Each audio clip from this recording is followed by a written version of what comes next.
এখানে আল্লাহ পাক বলছেন মানুষের মধ্যে কিছু মানুষ আছে যারা তাদের নফসটাকে আল্লাহর সন্তুষ্টির জন্য বিক্রি করে দিয়েছে।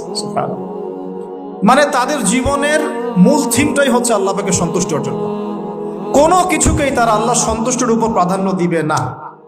যদি কোটি টাকার অফার আসে হারাম, সে সেটা রিজেক্ট করবে, আল্লাহ নারাজ হবে। একটা সুন্দরী মেয়ে যদি জেনার অফার করে, সে রিজেক্ট করবে, কারণ সে আল্লাহকে ভয় করে। সে আল্লাহ পাকের জমিনের উপরে গায়রুল্লাহ বা কুফফারদের তাগুতদের কোনো লস ইমপ্লিমেন্ট করতে পারবে না, কারণ সে আল্লাহকে ভয় করে। সে ইকোনমিক লাইফে হালাল হারামের পরোয়া করে চলবে, কারণ সে আল্লাহকে ভয় করে। সে তার পরিবারে পর্দা এস্টাবলিশ করবে, বিকজ সে আল্লাহকে ভয় করে। মানে